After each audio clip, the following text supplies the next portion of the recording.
ॐ सहना भवतु सहनौ भुनक्तु सह वीर्यं करवावहै तेजस्विनावधीतमस्तु मा विद्विषावहै। ओम शांति शांति शांति। हरि ओम।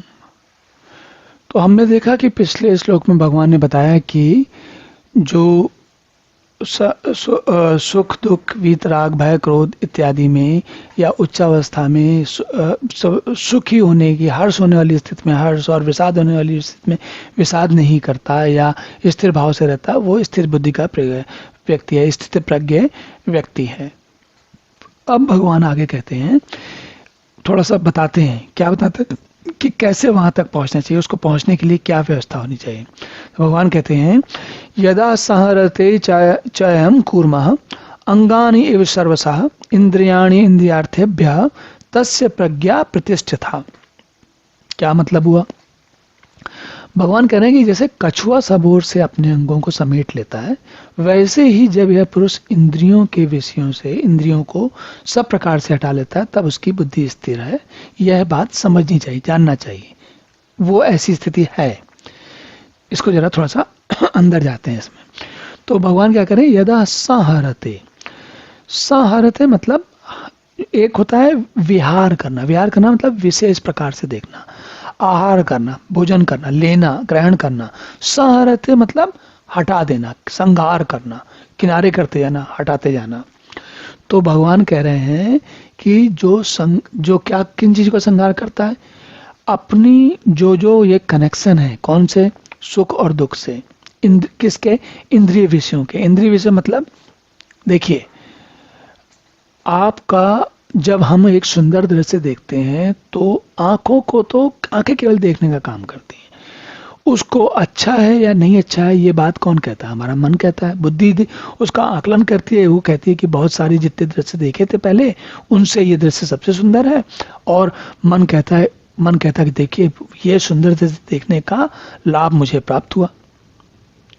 तो भगवान क्या कह रहे हैं? भगवान ये कह रहे हैं कि सुंदर दृश्य देखिए आप, है ना, और बहुत सुंदर दृश्य देखिए, उसको, उस सुंदर दृश्य की सुंदरता का पूरा आनंद लीजिए, लेकिन उसमें चिपक नहीं जाइए।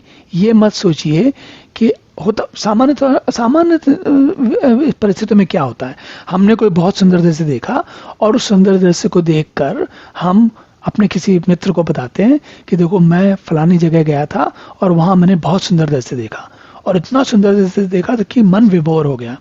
अब हमने क्या किया, हमने एक तो अपने मित्र को बताया, तो क्या हुआ, हमने उसे ये बात बताई कि देखो मैं विशेष हूँ, मैंने ये वाला चित्र सुंदर दृश्य देखने का लाभ मुझे प्राप्त हुआ, मैं बड़ा भाग्यशाली हूँ। मित्र आपका क्या सोचता है, अरे ये तो बड़ा भाग्यशाली, मुझे तो मिला नहीं। तो आपके मन में ये राग हो रहा है। क्या राग हो रहा है कि देखो कितना अच्छा मुझे दृश्य देखने का मौका मिला, और आपके मित्र के मन में द्वेष हो रहा है कि मुझे वो दृश्य देखने का मौका नहीं मिला। अब क्या होता है, अगर सोच के देखिए, बहुत सुंदर दृश्य देखने को मिले आपको, बहुत सारे, एक दो नहीं, आप हर क्षण स्वर्ग में ही रहें, हमेशा हर समय आपको सुंदर दृश्य देखने को मिल रहे हैं, लेकिन बताने के लिए कोई नहीं हो, तो क्या आपको वही भाव आएगा? तो ये जो बताने से, किसी अपने मित्र को हम जब बताते हैं, या किसी अपने आप को, मित्र को छोड़ दिए, हम अपने आप को जब बताते हैं कि भाई मैं तो बड़ा भाग्यशाली हूँ, वहां से राग की शुरुआत होती है, वहां से राग अटकता है। तो भगवान कह रहे हैं, कछुआ सब ओर से अपने अंगों को जैसे समेट लेता है। कैसे?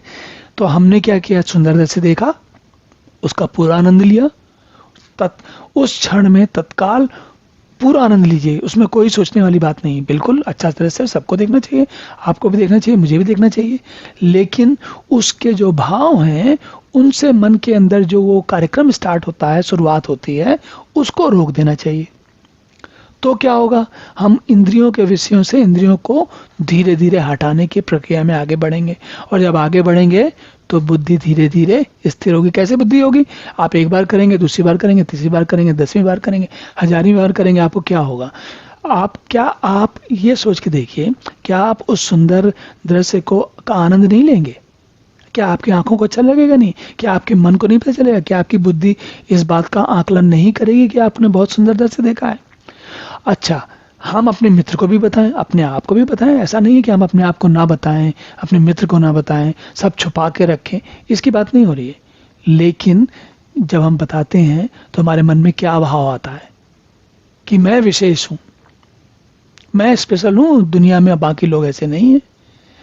तो धीरे धीरे जब आप अपने मन में इन चीज़ों पे चिंतन मनन करेंगे, एनालिसिस करेंगे, जिसे आजकल हम कहते हैं विश्लेषण करेंगे, तो आपको समझ में आएगा। और ये प्रक्रिया अकस्मात और बलात् दोनों नहीं होती। ना अकस्मात होती है, ना बलात् होती है। आप फोर्सफुली जबरदस्ती नहीं कर सकते।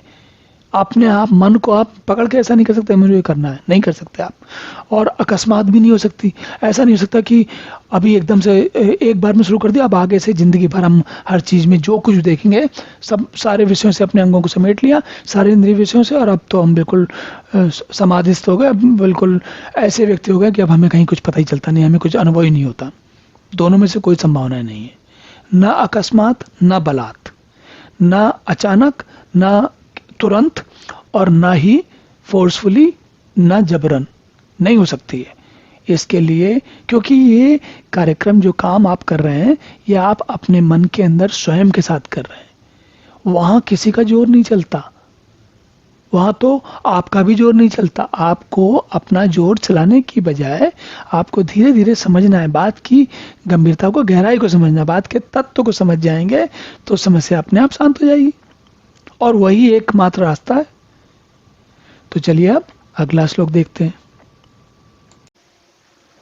ओम पूर्णमदः पूर्णमिदं पूर्णात् पूर्णमुदच्यते पूर्णस्य पूर्णमादाय पूर्णमेवावशिष्यते। ओम शांतिः शांतिः शांतिः।